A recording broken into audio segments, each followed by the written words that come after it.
ஆன்மீக அருள் நேயர்கள் அனைவருக்கும் வணக்கம். இந்த நாள் இனிய நாளாக அமைய வாழ்த்துக்கள். ஏஎல்பி ஜோதிட ஆசிரியர் டாக்டர் சாந்தி தேவி ராஜேஷ்குமார். நம்மளுடைய குருவுடைய அதிசாரம் பலன்களை தான் நம்ம இப்போ பார்த்துட்ருக்கோம். இந்த குரு பகவான் அதிசாரத்தில் என்ன மாதிரியான பலன்களை ஒவ்வொரு லக்னத்திற்கும் கொடுக்குறாரு அப்படிங்கிறத பார்க்குறோம். அந்த வகையில் இப்போ நம்ம பார்க்கக்கூடிய லக்னம் என்ன அப்படின்னா விருச்சிக லக்னம். இந்த விருச்சிக லக்னத்துக்கு குரு என்னங்க பண்ணுறாரு? ரொம்ப நல்லா இருக்குங்க. இதுவரையும் மன உளைச்சல், அதீதமான மன கஷ்டம், பண கஷ்டம், பொருளாதார தேவைகளை பூர்த்தி செய்ய முடியாத ஒரு சூழ்நிலைகள், தண்டனைகள், அவமானம்னு இது ஏதாவது ஒரு சில சங்கடங்களை நீங்கள் கடந்த காலத்தில் சந்திச்சிருப்பீங்க. இப்போ அதிலிருந்து கொஞ்சம் ஆசுவாசப்படுத்தி கொள்ளக்கூடிய ஒரு வாய்ப்புகளை இந்த குரு பகவான் கொடுக்குறார். அதிசாரம்ங்கிறது உங்களுடைய லக்னத்திற்கு நம்ம பார்க்குறது லக்ன பலன். நீங்கள் ராசி பலனாக எடுத்துக்கிட்டாலும் சரி, ஜென்ம லக்ன பலனாக எடுத்துக்கிட்டாலும் சரி, நம்ம பார்க்கக்கூடியது அட்சய லக்ன பலன் அப்படின்னு சொல்லலாம். வயதுக்குரிய லக்னத்தை எடுத்து பலன் பார்க்கக்கூடிய ஒரு ஜோதிட முறை தான் ஏஎல்பி அஸ்ட்ராலஜி. அந்த ஏஎல்பி அஸ்ட்ராலஜிங்கிறது எல்லாரும் எளிமையாக புரிஞ்சிக்கக்கூடிய ஒரு விஷயந்தான். அதனால் இது ஏதோ வித்தியாசமாக சொல்கிறாங்களேன்னா யோசிக்காதீங்க. ஏஎல்பினா என்னென்னு கூகுளில் சர்ச் பண்ணிங்கன்னாவே உங்களுக்கு நிறைய வீடியோஸ்லாம் வரும். அந்த ஏஎல்பி ஜோதிடம் கற்றுக் கொடுத்துக்கிட்டும் இருக்கும். அதனால் படிக்கணும்னு பிரியம் இருந்தாலும் நீங்கள் தாராளமாக என்னை காண்டாக்ட் பண்ணிக்கலாம். இந்த விருச்சக லக்னம் அட்சய லக்னமாக செல்லக்கூடியவங்களுக்கு இந்த பலன் சூப்பராகவே பொருந்தும் அப்படின்னு சொல்லாங்க. இப்போ இந்த குரு பகவான் என்ன பண்ணுறாரு? 9ஆம் இடமான பாக்கியத்திற்கு அதிசாரமாகிறார். அப்போ இந்த 2ஆம் இடத்திற்கும் 5ஆம் இடத்திற்கும் அவர் தான் அதிபதி. எனக்கு பிடிச்ச வருமானம் எனக்கு கிடைச்சதுன்னா நான் எவ்வளோ நிம்மதியாக இருப்பேன். அந்த நிம்மதி, அந்த கௌரவமான ஒரு பதவி, ஒரு தனித்துவம் அப்படிங்கிறது இந்த நேரத்தில் நமக்கு செயல்படுமா அப்படின்னா கண்டிப்பாக செயல்படும். ஒன்றும் இல்லைங்க, ஒரு கோயிலுக்கு போகிறோம், நம்மளை கூப்பிட்டு சாமிக்கிட்ட பக்கத்தில் நிற்க வச்சு தரிசனம் பண்ணி விடுவாங்க, நமக்கு முதல் மரியாதை பண்ணுவாங்க. இப்போ அந்த மாதிரியான ஒரு சூழ்நிலைகளை அந்த குரு பகவான் நிச்சயமாக கொடுப்பார். நம்ம போயிட்டுருப்போம், ஒரு வயசானவர் நீ நல்லா இருப்பாப்பான்னு ஆசீர்வாதம் பண்ணுவார். அது எல்லாமே அந்த குரு பகவான் நமக்கு கொடுக்கக்கூடிய அனுகிரகம், ஆசீர்வாதம் அப்படிங்கிறத நம்ம எடுத்துக்கணும். தெய்வ பலம் நமக்கு ஆட்டோமேட்டிக்காக கிடைக்கக்கூடிய ஒரு அமைப்பு அப்படிங்கிறது இந்த நேரத்தில் நமக்கு நிச்சயமாக உண்டு. இதை உதாரணத்துக்கு எடுத்துட்டோம்னா, ஒரு 63 நாயனார்களில் ஒரு நாயனார்களுடைய வரலாறுகள் இருக்கும். அது வேட்டை மிருகங்கள் வந்து துரத்திக்கிட்டு வருது, நைட் ஆகிடுச்சு. அவர் என்ன பண்ணுறாரு? மரத்தின் மேலே ஏறி உட்காந்துக்கிறாரு. கீழே வந்து சிவலிங்கம் இருக்குது. நைட்டெல்லாம் அந்த மரத்தினுடைய இலையை நம்ம தூங்கிட்டோம்னா கீழே விழுந்துருவோம், அந்த புளிக்கு இரையாயிடுவோம்னு சொல்லிட்டு என்ன பண்ணுறாரு? அங்கே உள்ள அந்த மரத்தினுடைய இலையை பறித்து கீழே போட்டுக்கிட்டே இருக்கார். அது யதார்த்தமாக கீழே உள்ள சிவலிங்கமாக இருக்குது. அவர் ஏறின மரம் வில்வ மரமாக இருக்குது.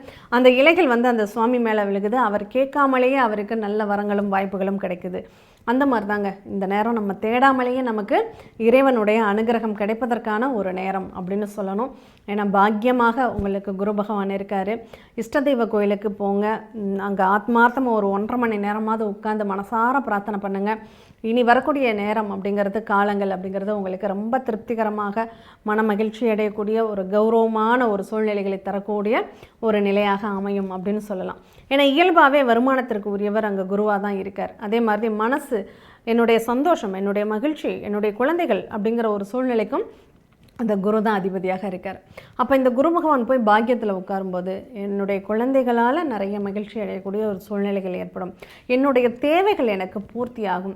ஆனால் அந்த வருமானத்தில் கூட சின்ன சின்ன சங்கடங்கள் வந்து போகுமே தவிர, இந்த குழந்தைகள் சார்ந்த விஷயங்களில் நம்ம பெருமைப்படக்கூடிய அளவுக்கு இப்போ இல்லைங்க, எனக்கு ஒரு 55 வயசு ஆகுது, என்னுடைய குழந்தைகளை பற்றி தான் நான் யோசிக்கிறேன்னா, உங்கள் குழந்தைகள் உங்கள் கண்ணு முன்னாடி நல்ல சிறப்பாக வாழ்கிறத, அவங்களுக்கு நல்ல வாய்ப்புகள் உருவாகிறத நீங்கள் கண்ணால் பார்க்கலாம்.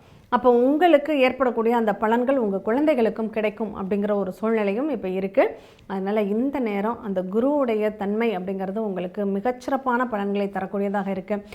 இந்த வாய்ப்பை தவற விடாதீங்க, பயன்படுத்திக்கோங்க. இந்த நேரத்தில் நீங்கள் கோயிலில் உட்காந்து ஒரு மந்திரத்தை சொன்னால் கூட, நம்ம பாட்ஷா படத்தில் ரஜினி சொல்கிற மாதிரி ஒரு தடவை சொன்னால் 100 தடவை சொன்னதுக்கு சமங்கிற மாதிரி, நீங்கள் ஒரு தடவை பிரார்த்தனை பண்ணாலே அந்த பிரார்த்தனை உங்களுக்கு எப்போதுமே பலன் தரக்கூடியதாக அமையும் அப்படிங்கிறத நம்ம புரிஞ்சுக்கணும். சரி, இந்த குரு 9ஆம் இடத்தில் இருக்கக்கூடிய குரு எங்கெல்லாம் பார்க்குறாரு? லக்னத்தையே பார்க்குறாரு. குரு வந்து நம்ம லக்னத்தையே பார்க்குறது ரொம்ப ரொம்ப விசேஷம். அப்போது அதனால தான் குருவுடைய அனுகிரகம் நம்மளுக்கு தேடி வரும் அப்படின்னு சொன்னதுக்கு காரணம். சரி, அடுத்து எங்கே பார்க்குறாரு? நம்மளுடைய முயற்சி ஸ்தானத்தை, கம்யூனிகேஷனை பார்க்குறாரு.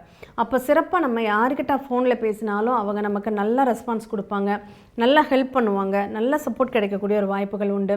இப்போ போட்டித் தேர்வு, அரசியல் சார்ந்த நிகழ்வுகளில் வெற்றி பெறக்கூடிய ஒரு வாய்ப்புகள். நான் இப்போ ஒரு அரசியல்வாதியாக இருக்கேன், நான் அரசியலில் இந்த நேரத்தில் முழு மூச்சாக இறங்கலாமா அப்படின்னா, இந்த அதிசார காலகட்டங்களில் நீங்கள் செய்யக்கூடிய தான தர்மங்கள் கூட உங்கள் பேரை சொல்லக்கூடியதாக இருக்கும் அப்படிங்கிறத நம்ம புரிஞ்சுக்கலாம். சரி, இந்த காலகட்டங்கள் நான் ஒரு கோயிலில் போகிற ஹோம யஜ்யங்கள் ஏதாவது பண்ணுறேன், இப்போ தெய்வ பலம் உங்களுக்கு தேடி வந்து சப்போர்ட் பண்ணக்கூடியதாக அமையும் அப்படின்னு சொல்லலாம். சரி, அதுவே அந்த குரு பகவான் 5ஆம் இடத்தை பார்க்குறார். அப்போ குழந்தைகளினுடைய வளர்ச்சி அபரிமிதமாக இருக்கும். குழந்தைகளினுடைய எண்ணங்கள், குழந்தைகளுடைய தேவைகள் இங்கே பூர்த்தியாகக்கூடிய ஒரு வாய்ப்புகளை அந்த குரு பகவான் கொடுத்துக்கிட்டு இருக்காரு அப்படின்னு சொல்லலாம். சரி, இன்னும் இந்த குரு பகவான் நமக்கு நிறைய வாய்ப்புகளையும் வரங்களையும் தரணும் அப்படின்னா, நீங்கள் இந்த காலகட்டங்கள் என்ன பண்ணணும், முத்துமாரியம்மனை பலமாக பிடிச்சிக்கோங்க. விரலி மஞ்சள் வாங்கி முதல்ல நைட்டே ஊற வச்சு அதை நீங்கள் உங்கள் கையால் அம்மியில் வச்சு அரைச்சாலும் சரி, அல்லது மிக்சியில் போட்டு அரைச்சி எடுத்தாலும் சரி, அதை கொண்டு போய் அம்பாளுக்கு பூசி வழிபாடு பண்ணுங்கள். அபிஷேகத்திற்கு அந்த மஞ்சளை அரைச்சி கொடுங்க. கண்டிப்பாக உங்கள் வாழ்க்கையில் உங்களுடைய தேவைகள் பூர்த்தியாகி எல்லா விதத்துலேயுமே ஒரு நல்ல பலன்களுக்கான சாதகமான ஒரு சூழ்நிலை. எனக்கு நேரங்காலம் ஒத்து வரலன்னு சொல்கிறாங்க இல்லையா, இப்போ அந்த வார்த்தையை நீங்கள் பயன்படுத்தவே மாட்டீங்க. இப்போ நேரங்காலம் உங்களுக்கு ஒத்து வரக்கூடிய ஒரு சூழ்நிலைகளை தான் இங்கே கொடுத்துக்கிட்டு இருக்குது அப்படின்னு சொல்லலாம். அதனால் இந்த குரு பகவானுடைய அனுக்கிரகம் உங்களுக்கு பரிபூர்ணமாக கிடைக்கக்கூடிய நேரம், அதை தவறாமல் பயன்படுத்திக்கோங்க. மீண்டும் இனியதொரு நிகழ்வில் சந்திப்போம். நன்றி, வணக்கம்.